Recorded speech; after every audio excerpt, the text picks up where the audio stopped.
এখনই তো মেয়রকে ঘাট ধাক্কা দিয়ে পদ থেকে সরিয়ে দেওয়া দরকার। গোটা কলকাতা আজ এই বিপজ্জনক জায়গায় দাঁড়িয়ে আছে। কলকাতায় হেলে পড়েছে একের পর এক বহুতল। এই নিয়ে এবার কলকাতাকে নিশানা অধীরের। অধীর চৌধুরীর দাবি, মানুষের জীবন নিয়ে সর্বত্র নিজেদের আখের গোছাতে ব্যস্ত তৃণমূল নেতা মন্ত্রীরা।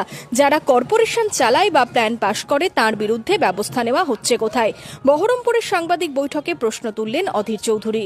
এখনই তো মেয়রকে ঘাট ধাক্কা দিয়ে পদ থেকে সরিয়ে দেওয়া দরকার। যেসব মেয়র আছে কর্পোরেশনের, সল্টলেক কর্পোরেশনের যারা দায়িত্বে আছে, সেগুলোকে সরাব আগে। তাদের গাফিলতি নয়, নোট খেয়ে, পয়সা খেয়ে সব কাজ হচ্ছে এগুলো।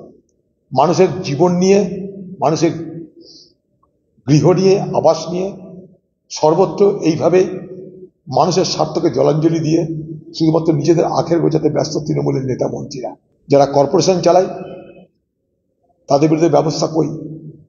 যারা প্ল্যান পাস করে তাদের বিরুদ্ধে ব্যবস্থা কই? যারা প্রমোটার তাদের বিরুদ্ধে ব্যবস্থা কই? গোটা কলকাতা আজ এই বিপজ্জনক জায়গায় দাঁড়িয়ে আছে। রাতে ঘুমিয়ে আছেন, সকালে ঘর নিয়ে ভেঙে পড়বেন কিনা কেউ জানে না। রক্ত জল করা পয়সা দিয়ে ঘর বাড়ি কিনেছেন, সারা জীবনের মাথা গোজার ঠাঁই জোগাড় করেছেন। সেই মাথা গোজার ঠাঁই আজ আপনার মৃত্যুর কারণ হতে পারে।